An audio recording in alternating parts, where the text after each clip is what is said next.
See what they do change, as the Trundle is going to be banned away on this side of the map for Ime. And wow, actually, Ime take it away? That's weird. Yeah, well, they actually first rotation took it. The Rek'Sai priority from Newbee means that Ime were definitely using it as a denial from B. Yeah. Based off Newbee's recent success, I do not blame them for thinking that. And being first pick, I don't blame them for getting rid of it.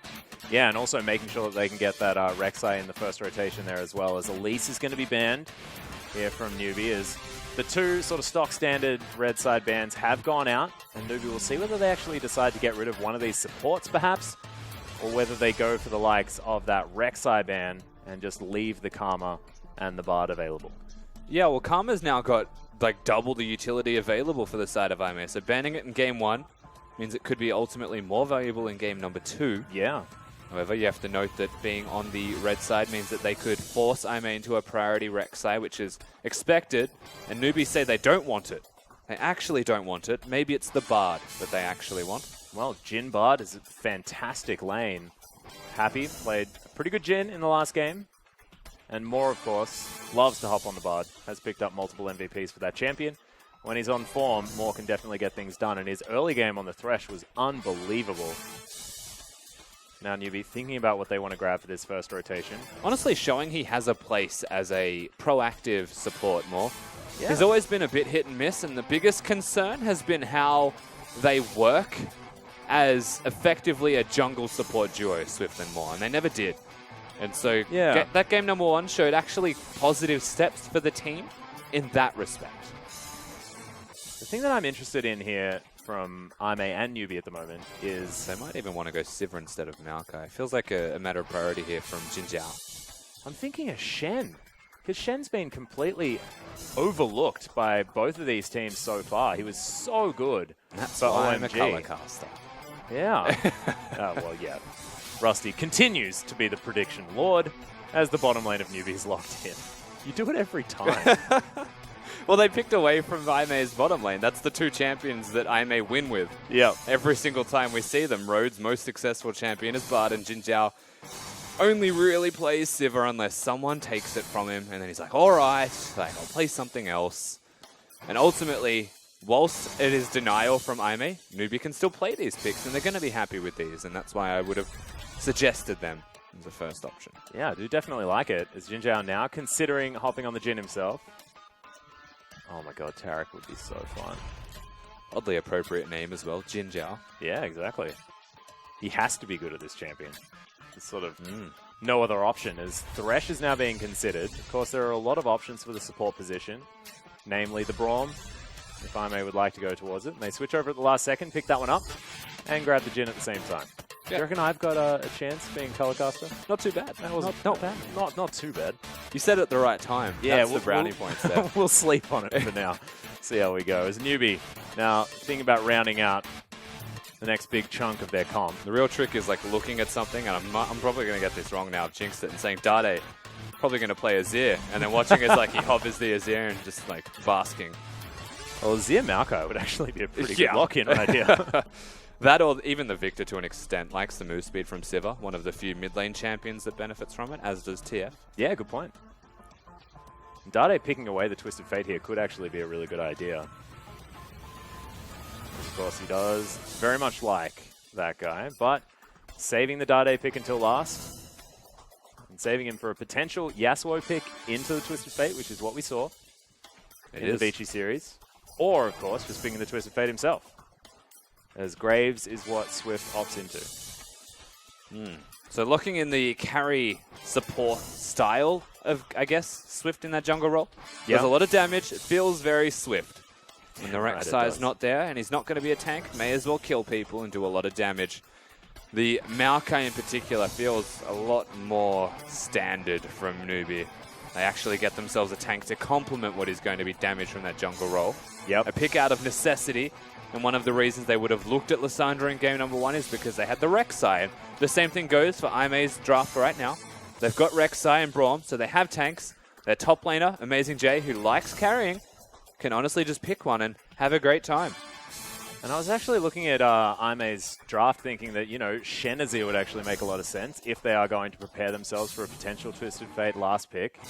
But throwing Amazing J on something with a heck of a lot of damage makes a lot of sense, especially if they are going to switch over to the TF as well, as Athena is going to try his hand at it. Lock in that Yasuo, make everybody happy. Oh, this is it. And the Maokai Yasuo is what they used to dominate Vici with as well. Come on, Dade, don't let us down. Still, there is a lot of options. Victor is one of the few mid laners where you can run Cleanse. Yep. If you feel like you need to run Cleanse. I think being that he is against an Aurelia, however, perhaps the teleport has more relevance with getting towards that top lane, helping V out. More relevance. Yeah. Yeah, that was a bad one. Yeah. We'll see what they do decide to go with. Because, yeah, teams do love Victor Maokai Graves. That is, like, the comp. And it hasn't seen a lot of success. Block the Bard out. Yeah. Last split. Yeah, exactly. Exactly. And it almost looks... This is a Vici comp. You ready? Ready? Block the Bard out. 2 splits ago. Oh, it's literally God. the LPL comp. Like, that is so stock standard, perfect LPL that it's just what you want to see from them. Sivir and any support is always prevalent. Victor has always been good for them in the LPL. Wave clear mid laners has been a big deal. And the Super Soaker top lane. Super Soaker 1000 Maokai. We need to get that skin. Just flings water at people. That is brilliant. Next pool party. Maokai, you're invited. Unless he's just going to be a mangrove. I don't know. Let's not go into it. As Aime, you can see another 1-3-1 comp. And now, with added Rek'Sai support, lots of global pressure coming out of this team. We'll see whether they've got enough wave clear in the remaining 3 in order to get things done. Because Newbee have fashioned themselves, once again, a team fighting comp to end all team fighting comps. Yeah, it does feel like the tables have turned in some respects here. Of course, having the Sivir Victor, the wave clear that Newbee have, means they can stand their ground and hold the fort quite effectively. Aime running that Aurelia in the top lane. They've got the wildcard carry option. They've got the 1-3-1 potentially as well. And the 3-man that they've got, Jin Zhao is going to be pretty safe. Yes, most certainly is. We'll see whether they can get the work done, because once again, it looks like Aime probably wants standard lanes or bust at this stage. See whether they can actually get them, as coaches are going to shake hands. Deep bow there as well, as let's get ourselves into game number 2.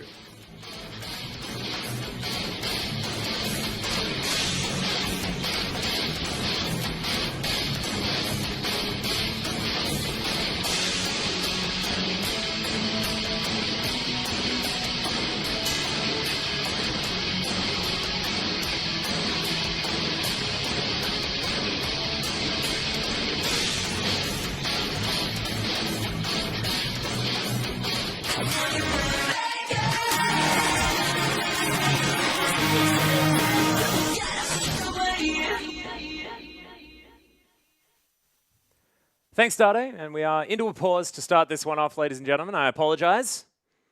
So we will try and get into the game as soon as possible. Probably just Athena sorting things out, as he was the one that has recently come back in. You can see him towards your left on the screen right now, with someone over there helping him out. Hopefully we'll be able to get onto the Rift as soon as possible. But, Rusty, we do know exactly what the comps are, and we've seen the Victor Maokai Graves Sivir Bard a lot. Will it prevail against this 1-3-1 Twisted Fate Aurelia comp? I feel like, again, the question doesn't necessarily come down to will Newbee's, what is basically defined as a standard team comp, prevail. Yeah. It's more so how will Aime actually navigate themselves around what is a standard team comp once again. That's a good point. We look at game number 1. It was a Twisted Fate in Trundle, and what they did was not 1-3-1 until it was appropriate, and then only very sparingly would they actually do it, because Newbee were trying to push them in and push their advantages, and slowly the undoing of that was that Newbee would overstay their welcome, and that's where the Twisted Fate and Trundle were important, in that they didn't use it to engage, they used it to just actually re-engage after something was overextended. So yes, I think that like standard team fighting comp Newbee, man, like they get ahead, they're just going to snowball the game. But they didn't get ahead last time with anything standard. This time around against a very similar team comp, I don't think they will again. Yeah, and the thing is they did manage to gather themselves advantages, and they made moves around the map, picked up massive amounts of kills honestly was able to take down Ime relatively effectively in the early game in the skirmishing phase. However, it only led to a 2,000 gold lead. Ime were never out of it because they were never stopped from farming. And Jinjiao sort of passively got himself towards that 3-item spike where all of a sudden Sivir does 1 trillion damage. And maybe something like having this Maokai will help out, not to mention having the Sivir themselves on the side of Newbee. And we think that pick might actually be the big deal. I think the Sivir's a big deal simply because it's Jinjiao's most played champion, and you don't want to have him on the Sivir. He's a facilitator, gets a lot less gold than the average AD carry as well, so taking him off something like that, putting him on a Jin, could actually be really bad, honestly, for this Ime side. I think that whilst we looked at the top laners as well before that point, I think that, I mean, he's not Trundle. It's going to be pretty hard to stop the Aurelia, however, from farming. It is a Maokai, but what that also means is whilst the Maokai's there, they've got Swift on that carry jungler and Graves. I think they actually look at top lane a little bit more this time around and maybe try and get the Maokai tanky enough, fed enough to a point where he won't lose 1v1s, and that's when they start to make map plays. Yeah, sort of that map, I guess, that gank combination of the Twisted Advance and Graves doing so much burst damage is pretty ridiculous. But Avoidless now has the Rek'Sai. We've seen Rek'Sai be such a massive impact. In fact, won almost every single game yesterday for whichever team managed to pick him up, apart from, I guess, OMG, who were up against Skarners and Kha'Zixes, and that was a very weird series. However, in the previous series, when Saint managed to pick up the Rek'Sai, things were huge. So Avoidless, now on a champion he's very, very comfortable on, that Aurelia Rek'Sai gank is actually quite powerful itself because there is double the CC. Yeah, and this comes back to the Trundle effect to me, in my opinion. Now, this is that you're a tank that does damage, and how many tanks do damage in League of Legends and actually get away with it? Not many. Rek'Sai has a lot of early damage. Of course, they changed Cinderhulk, so wave clear is more efficient. You can go Titanic Hydra on that if you're snowballing quite heavily. And this is honestly just this funny middle ground where you do way too much with what little you're supposed to be doing. And so Rek'Sai as a pick complements that factor really well. You can gank any lane. You've got global presence as well. You've got wave clear, you've got objective control, you've got tunnel systems and sonar radars. Like, you can see everybody on Summoner's Rift. It's honestly just way too strong of a pick. He's basically a submarine, let's be honest. So Rek'Sai, pretty powerful pick at the moment, and we'll see whether it is going to be what turns the tide here for Ime potentially. And what I'm excited about is actually seeing how Athena does on the Twisted Fate. So far, Athena and Bamey have been basically interchangeable with slight changes as far as play style, but their champion pool is the same. And it's hardly, flat out the same. It's hardly even play style. Like, there's small differences between these two, if anything. One a little bit more aggressive, perhaps. Whereas, I mean, like, the end result is you play the same champions, you win in the same way. It's just subtle nuances that actually separate them. I find it very, very interesting. As we are back onto Summoner's Rift, ladies and gentlemen, let's get into game number 2 between Ime and Newbee. Of course, one thing that we have to remember as well is that Ime are trying to be Newbee right now. Of course, formerly EDE, the team that got auto-promoted out of the LSPL, looking very, very strong on their road through. As much like QG, who was formerly Newbee, but Moore has been caught out of position here. Has to flash as Road's going to follow him in. The Ignite has finished as there's the block on the Winter's Bite. Huge news here as Road's Happy. A bit deep now trying to as turn things around. Nice gold card comes out as Road doesn't have the flash available, gets caught by the gravity field. Deadly Flourish comes down, and that's going to be first blood going to Jin Zhao. Happy now as well, does have the concussive blows stacking on top of him.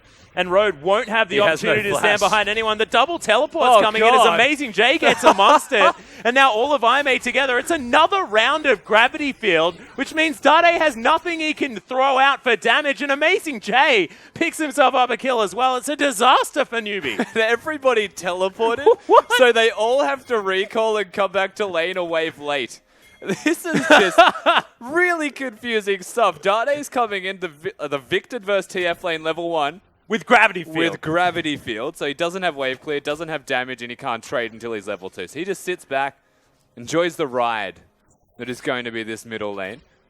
What a disaster for Newbee. That was not good news.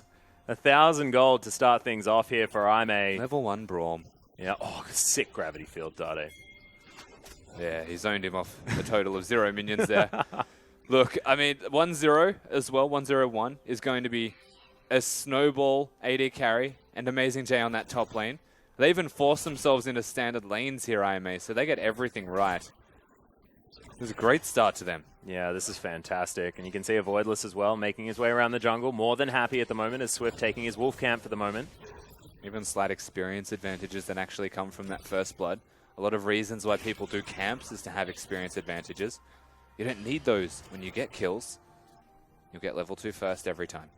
Well, you can see Amazing J well and truly in control of this lane. And the Aurelia 12-0 now as V has to just wait for this minion wave to make his way to him. He got one. Oh my goodness. This is a disaster story for Newbee in a game that they have to win if they want to stay in this series. Yeah, and it's very difficult for them to even consider staying in this series. One other thing is the choice of Thunderlords for Jhin is something that we're seeing more and more in only the LPL. Yeah. And it's one of Imp's favorite things, and now Jin Zhao's also going towards that. Death Ultimately, did the same thing in his first Jhin game as well, and then moved to Deathfire Touch in his second. Yeah, so ultimately it feels like just early presence in lane. It's the only reason people usually have Thunderlords anyway, right? Yep. Morgana as the support runs it, and the puddle hits it nicely, but Jhin doesn't have a lot of spells that he can throw out willy-nilly and hit the actual Thunderlord's proc, so he needs to aggressively commit towards it. He does have a range advantage against the Sivir, but Bard has a lot of lane presence, so it's risky to do that. Whereas the Deathfire Touch, you'd say actually scales really well with his kit and has maybe more late game presence because it works with bonus AD. And Jhin is literally just walking bonus AD champion. He's a bonus AD machine. There's a Voidless looking for a tunnel to get himself in there. Sets it up, but doesn't actually make his way over as Athena takes a lot of damage after that. Does have teleport, can go back to base, but that was a weird tunnel. Yeah, I'm not sure what happened with that tunnel from a Voidless. They have sent extra resources here, though. The Brahms roam down, and a Voidless, he has flash. Did they walk over that ward is the real question. No, as they didn't. Athena wants to find himself They got a him. gold card. Yeah, actually lands it as a Voidless flashes in. They will be able to get the stun as the gold card falls on top, and Dade is going to fall down. Flash comes in as Swift looking to follow Athena, but doesn't get the second proc of damage. Red buff is going to do it, but Swift is going to sacrifice himself for this one. Double kill for a Voidless. This jungler is huge. And 2 kills for the Rek'Sai. The Thunderlords on Swift is actually what helps him get that kill with the red buff. A teleport's going to be there for the Twisted Fate anyway, so he can choose to come back into this lane. Once he gets 6, he doesn't need that teleport anyway. Even choosing not to use it. What an unusually aggressive start here from Newbee, trying to compensate for what is expected from Aimee. Yeah, just bullying them out as Equilibrium Strike comes in. Amazing J just battling V. V's out of mana. Yeah, Blade Surge comes in. V not going to be able to do anything. Hit and Style doing work. Flash from Amazing J just to get an extra auto attack. Well, it forces what an the Amazing flash J thing. out of V, and Rek'Sai is huge, so they can actually threaten a dive if he doesn't just go back. And yes, it is just an Amazing J thing, to be fair. There's a lot of lane presence established by that Aurelia. Yeah, see whether they utilize it as well as Rogue gets a point-blank use of the concussive blows, and Happy taking a lot of damage. Heal has to be used, and Jin Zhao wanted that last auto attack, but the flash comes... Oh, no. The heal comes in, more movement speed, and they make it to the turret. Let the snowball begin. This is insane. They're turning up the tempo of this game, Aimee, through standard laning. Winning their bottom lane, which is the 1v1. Winning their top lane, which is the 2v2. And ganking that middle lane, which is the only one that isn't going in a straight 1v1, because naturally it's a Victor, and he can diffuse lanes. However, I think Aimee probably just waiting for Athena to get that level 6, and then he can just affect a different lane, as now Amazing J turning things around, and Swift just didn't want to be there. So the wall comes in. Happy! Deadly Flourish is going to get flashed out of the way of, but Jin Zhao picks up the kill. It was actually a spell shield, not a flash, but fantastically avoided, but not enough after the flash comes in from the Jhin. Now Swift in trouble, as Aimee just continue to find advantages. To be fair, Voidless actually needs to go back to base for once in his life. I think he's a little bit too content with farming. He's a little bit keen. Swift having already hit the Death Chamber, got that recall in, so effectively is stronger. I'm not sure he realized that fact. Voidless has level 6, so he can just get back in with his ultimate. Because there's a Twisted Advance. Amazing J has found V. Actually has a level advantage somehow on the Maokai. And Twisted Fate is 6, so V needs to be careful. He's always going to be in a position to die. I think the problem with what Amazing J did and why he was behind in levels is because he pushed it in and then just recalled and walked back to lane instead of teleporting, something that V did use. Good so point. that level will be caught up quickly enough anyway. The level 6 spike is there for everybody respectively from the side of Aimee. Now's a good time to look towards a Baron play with what is a lot of items picked up by a Voidless. Well, possibly a Dragon play as well, considering the, 13 minutes necessary for Baron to Same spawn. thing. Yeah, basically. There's the gold card. Flash has to be used from Dade. Wildcards are going to get a bit of damage down. His road has been all over this map, this stage. The Jin now moving back to the lane with his Bard in tow. Jin Zhao going to get stunned. That was a very long Cosmic Binding. That ability just does weird things. Whoa. Yes, there's a magical journey. Heal has to be used. Really good ultimate out of Road as Teleports Happy's in trouble. There's the Destiny as well as this is Imei's play. More has to flash out as Swift finds himself the last man here. Oh, good hit. Yeah, is going to be able to nail the Winter's Bite. Road been playing fantastically well, but Swift is just walking too fast. Has the brown bags. And it is helping him out. Another Winter's Bite comes in, and the Deadly Flourish to follow up. In goes Amazing J, and they lock down the kill. Chaos Storm onto Road, but it's not enough. Boomerang only one tick. And Imei are able to get the one pick, but they used a lot of summoner spells and ultimates. And you know the game's going poorly when an Aurelia looks at your Chaos Storm as Victor and just walks through it to get back to base. With all of those defensive statistics of a Phage. Yeah, not exactly ideal as they will still have a bit of wave clear, but the dive can't be stopped. Oh, they're looking for a gold card lands. It's all too easy here for Imei as they're underneath the inner turret before the outers even died without a mini-wave. And you know how I said the game's going bad when? Well, that's another example. Dade just gets dove casually, and Twisted Fate walks through the turret to get back out safely. Jin Zhao is now a little bit out of position, but I think he knows it. He knows it. He's definitely hiding. Big mini-wave, just going to wander up to it there as well, as Road is going to make his way back in. No summoner spells, but does have a full health bar, and he's going to be very happy. And as the dust settles, that is a 3-0 Aurelia. Good luck, V. I don't think the dust is honestly settled, because at the moment it's probably still kicking up a storm. It's about to become a full-blown cyclone. Yeah, it's a bit of a tempest here in this game currently, as V just, resorts to wanting to get experience more than anything else. Barmy Cinder's there, so at least he's got some health totals. And it's just funny, because this game snowballed out of control potentially already from a level 1 play where Newbee, they were a little bit out of position, to be fair, but they were fighting a Braum. Yeah. And that's a level 1 team basically constructed here by Imei already. Twisted Fate can afford to level up the W, whereas if Victor does it, long cooldown's never going to be able to match it. The same thing goes for most members of Imei.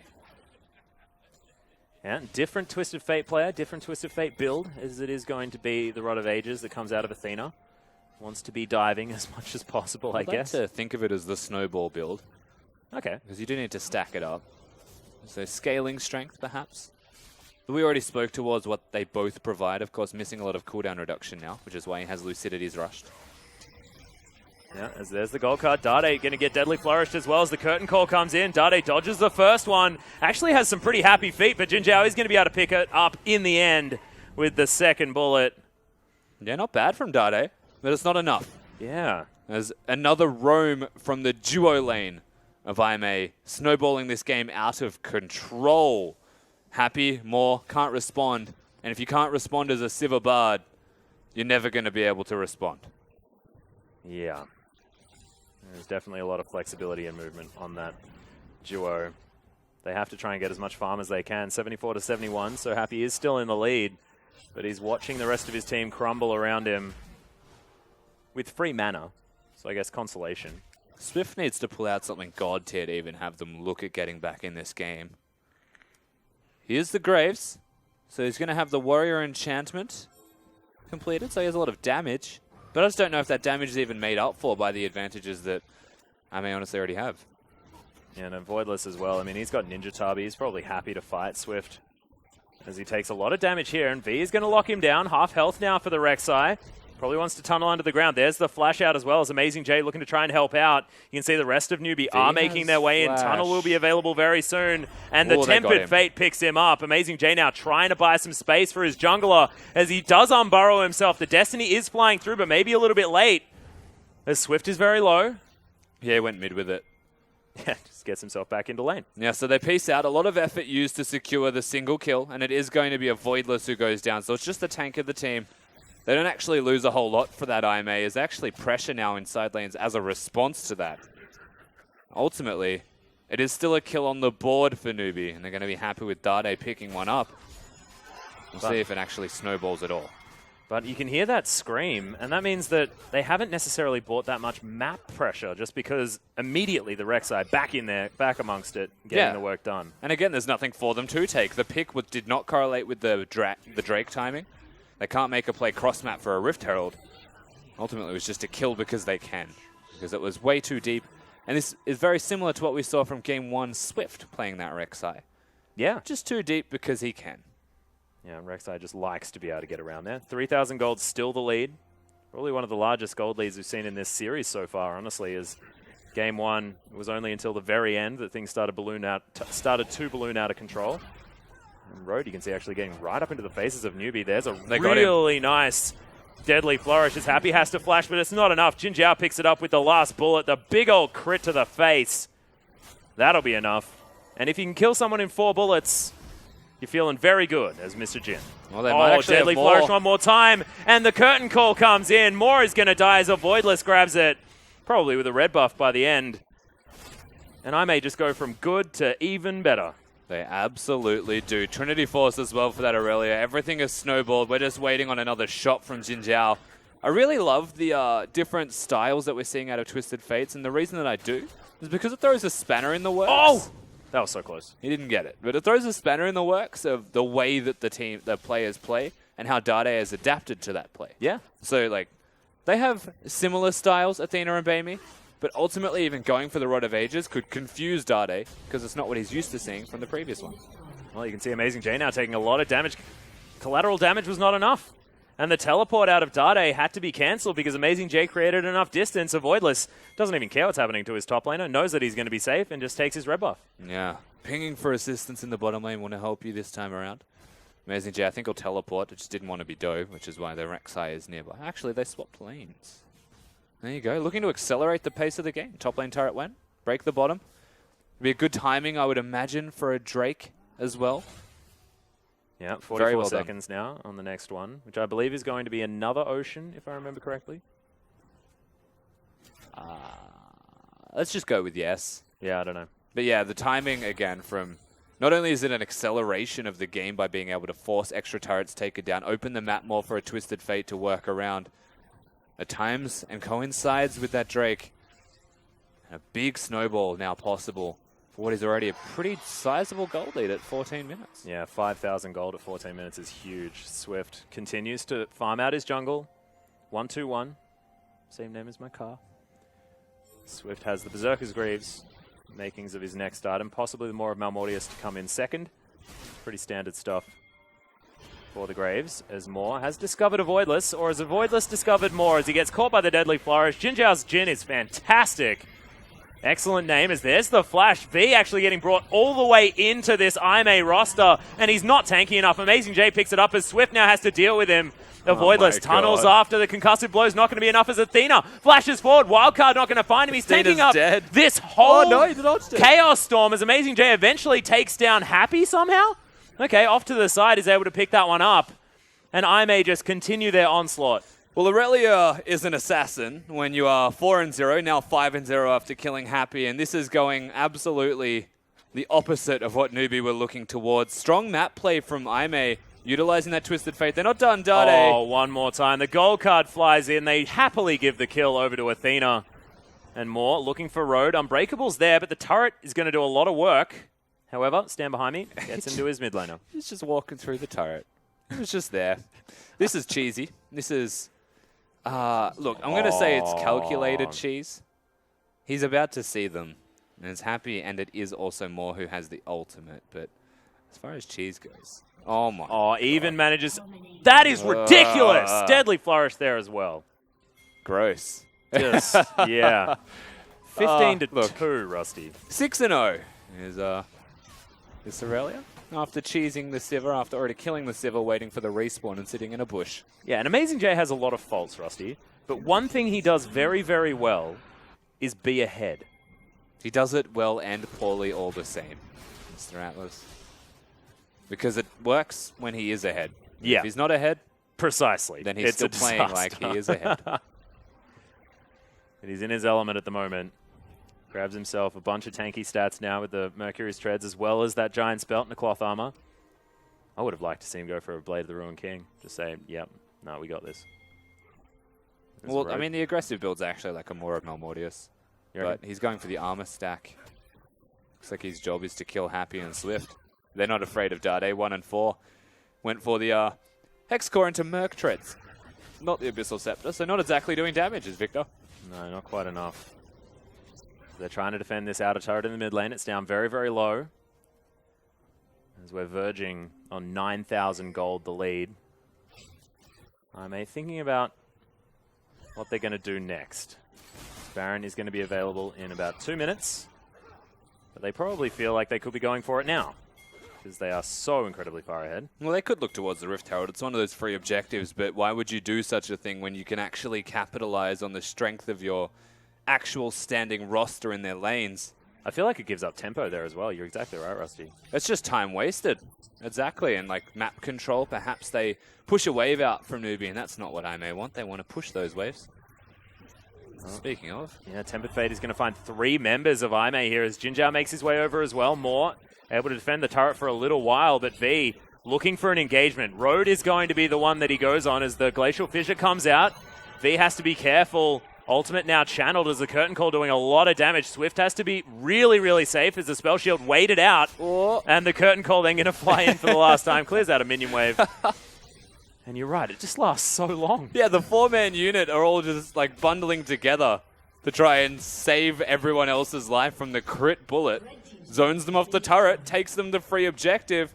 And they grab a free one in the mid lane as well. Exactly. They spend so much time as a 4-man unit, even with Moore's ultimate to try and lock them down. There's just no presence from this team. The gold lead is far too great.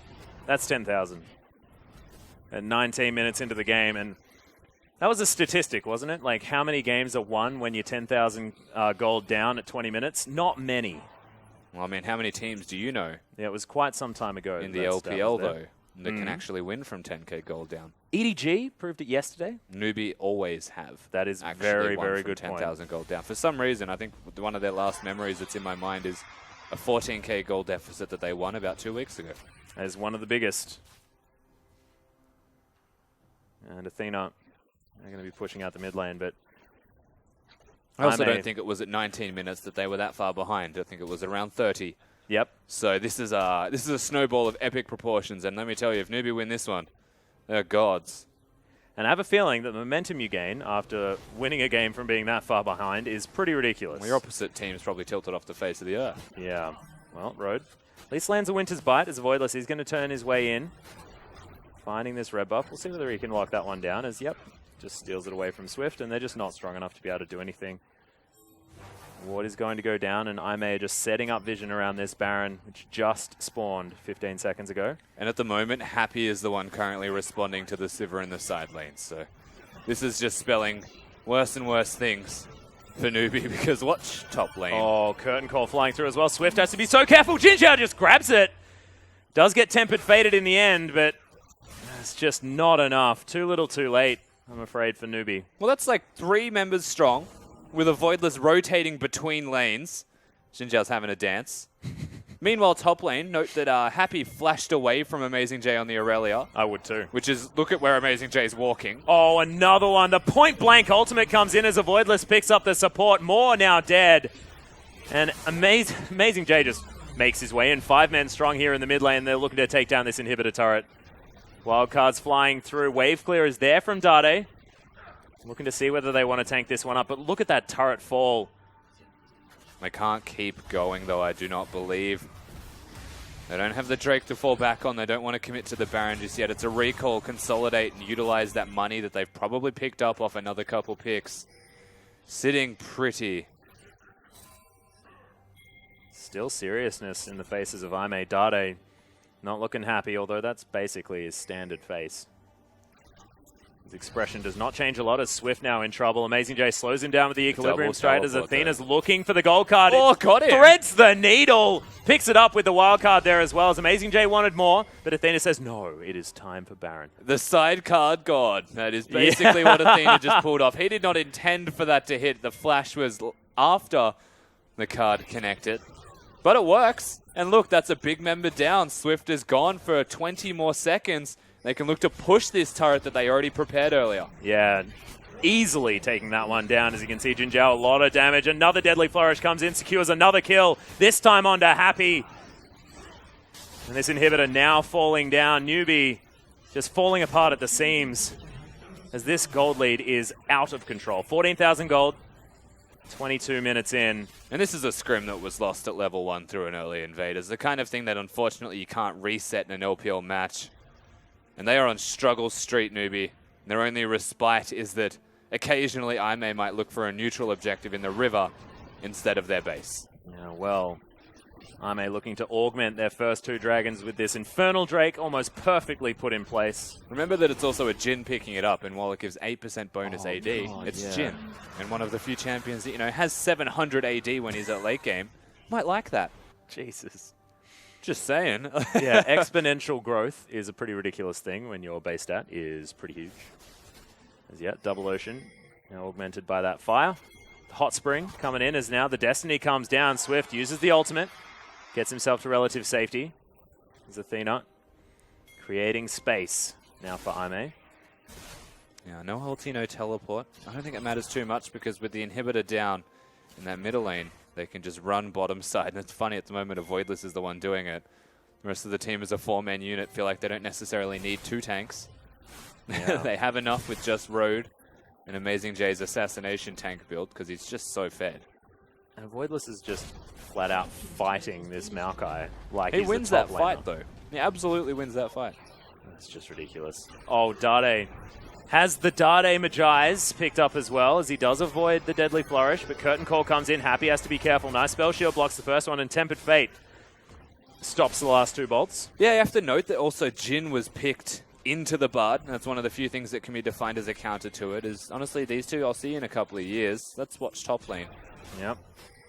As the inhibitor turret is taking a lot of damage. My god, Athena with that Lichbane doing work as the Chaos Storm may take down Rodin. It does. The tower falls down as Happy is going to use his Spell Shield to get a Transcendent Blade as Swift taking a lot of damage from Amazing J. He does make it into the backline, but he's taking a lot of damage. Boomerang doesn't find the Aurelia as V. Looking for the Twisted Advance, gets the flash, but Amazing J, he does end up falling down as eventual Maelstrom pops onto him.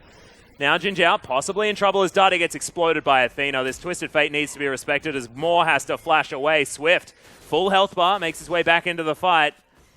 And Aimee with 2 dead, still playing with their food. Yeah, still looking around at the top lane inhibitor. They have broken turrets, all things considered. And that last defiance from Newbee does stand resilient for the moment. But at a moment's notice, that could completely fall away. Jin Zhao now even stealing red buffs by himself, because that's what you do as an AD carry when you're this fed in the game. Yeah. And funnily enough, we watched a Rek'Sai and a Maokai fight each other all the way from the bottom lane inner to the middle lane. Oh, Swift. That Deadly Flourish gold card combination is repugnant, Rusty. Good damage in the last team fight. Yeah, Dade doing work. Sorry, Avoidless out-damaged everybody with the full That's tank. a good point. Did they include him fighting Yeah, that's V? exactly what they included. Oh, Him and V God. fought for like at least 2 minutes. That's where he's cheating on that damage chart. Still, Cinderhog with that buff. Oh Does no, a lot does of damage here in the and late he's game. like, he's a big tank, so he still does damage, but that's still cheating. Yes, it's hilarious. Amazing J now with the Guardian Angel completed, as well as that Randuin's Omen from before, is gigantic. Stealing away this blue buff, then going to set to work on the bottom inhibitor I'll turret. just go for the Baron and force it, working with Amazing J down there. Of course, they did just get the inhibitor there as well. Yeah. I also give merit to Dade for what it's worth on his Mejais. Yeah. Moore's just dead. Yeah, he's so dead. Another Deadly Flourish comes in. Avoidless is the one that locks down that kill. It's just what happens when you're warding. They're trying to find vision around the Baron, and Aimee aren't even doing it yet. They will now, of course, but baiting them to come in and die a few times. I will say, whilst they're going to do this quickly, that Mejais is actually really cool for a snowball item. It's reasonably cheap, and if you win a team fight, you suddenly have 12 stacks, and then you're actually relevant. Yeah, it's a good point. Could be useful if they win this fight. And it's something that he's done a lot of times as well as Dade, as Road throws out the ultimate. They're looking to finish off the Baron as Curtain Call comes in. Swift just gets exploded. Road is the one that picks up the kill. As you can see, they've just ignored the Baron for now. Smite is eventually used. Nice Gravity Field comes in as Dade, well and truly out of this fight now, moves all the way to the back. Not a lot of mana as Deadly Flourish tries to cut off V's escape, but Blade Surge is there, and Amazing J picks up the kill. Couple of picks now for Ime and a Baron buff as Athena teleports himself into the bottom lane, and we'll get to work on the last remaining inhibitor. Because you need to make the gold lead as large as possible before you actually end the game. Teleports in, and then, just Destiny's right underneath this Nexus. Nexus turret's now falling down as Dade's going to get picked out. Athena just one-shots him from half health. That was ridiculous. Nexus turret's now falling down. Okay, some time bought from Moore as he respawns, as Swift takes a bajillion damage himself. This is just a smashing. This is a smorgasbord of death right here from Ime as they slaughter Newbee in 2 games. What a match out of this team. You have to talk about the level 1, but they still managed to build that snowball beautifully. And they snowballed the heck out of that game. A resilient side. They fought hard in game number 1, and they put themselves in a position to succeed 1-0 up in this series. And they come into game number 2, and they do not hold back at all. The former EDG sister team show that they can hold their own against some of the best. Yeah, looking fantastic. A lot of respect as they shake the hands of this Newbee roster. You can see that is one of the teams that they looked up to moving in here because, of course, from the LSPL, this is a team that wants to be able to rocket their way through. Both of these teams, 3-3 in their groups, I believe, as they take about well-deserved for Ime. And look, once again, we've got a powerful team coming out of the LSPL. I mean, you have to say that now. They managed to pick up that 2-0 win over Saint just recently, then moved forward, picked up this 2-0 win over Newbee.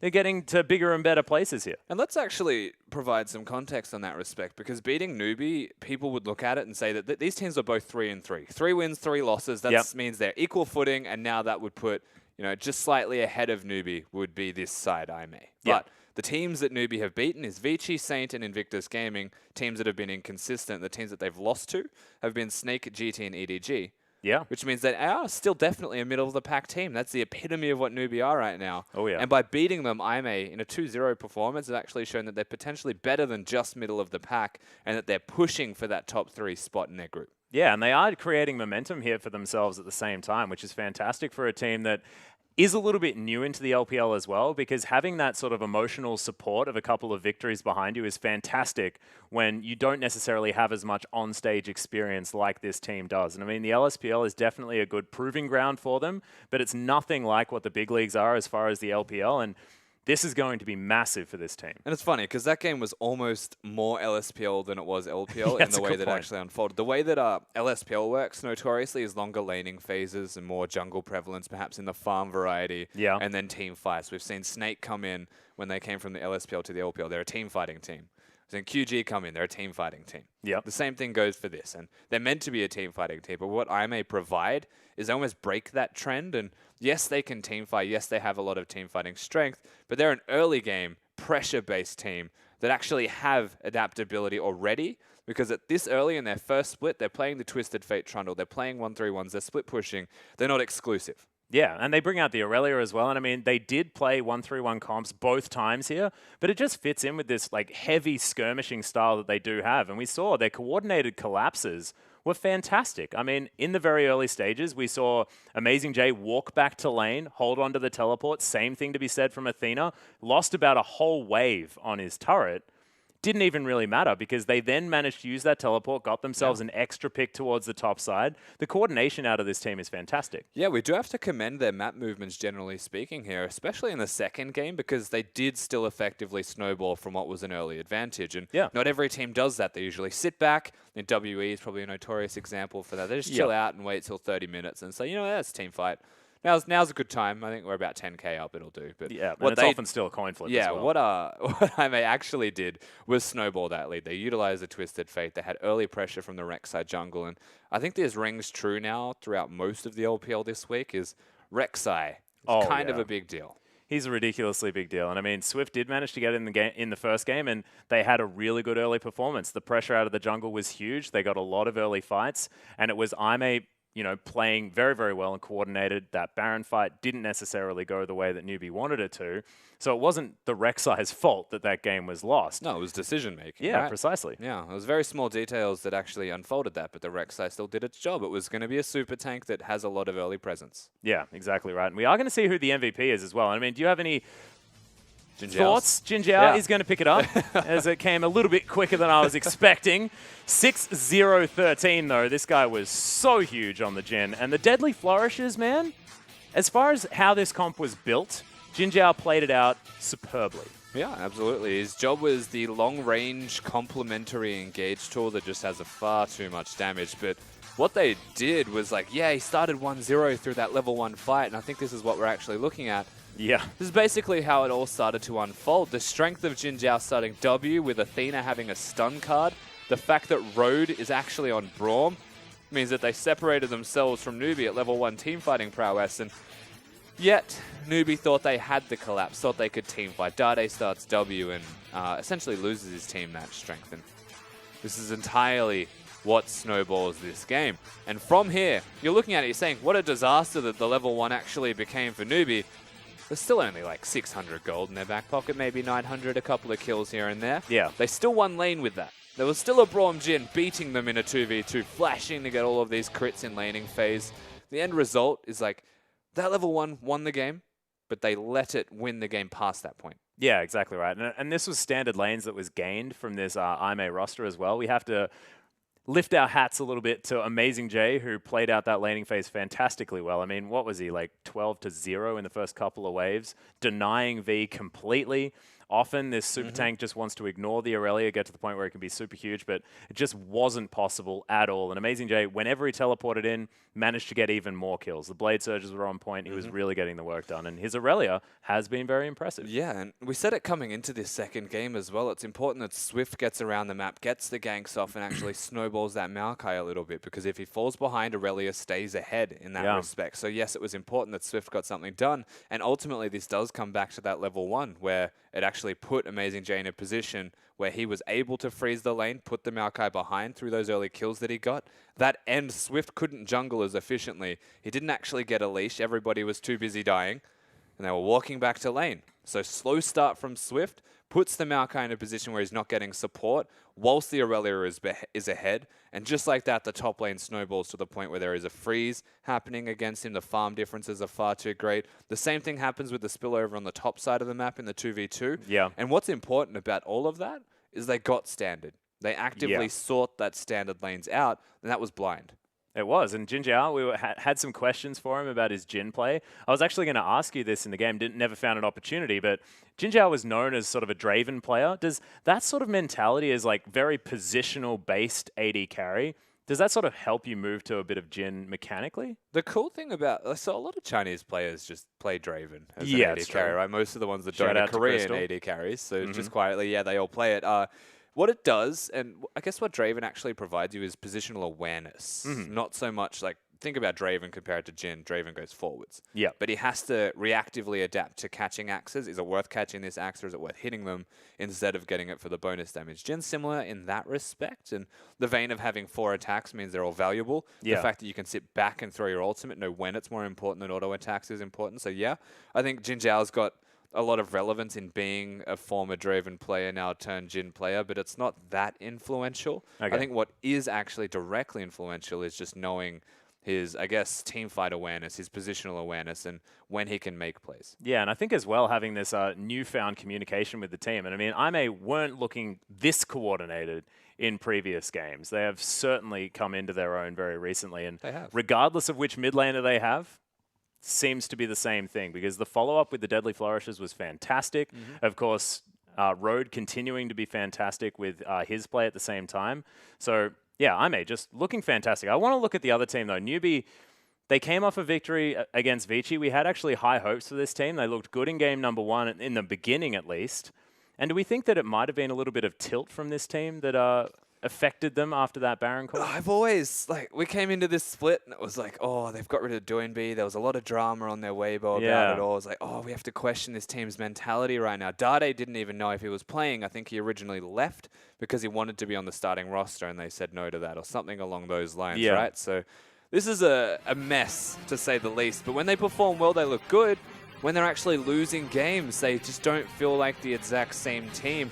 Only infrequently do we see them come back from big deficits. Yeah, and I think it might have had something to do with the team comp there as well. The fact that they fell behind so early, didn't find the way back in. Of course, notorious for tanks not to be able to get their way back into a game if they fall too far behind, as we are having a look at that level 1 fight one more time. And it's good that we're giving this a little bit more, I guess, emphasis, just because this is where the game really went wrong for Newbee.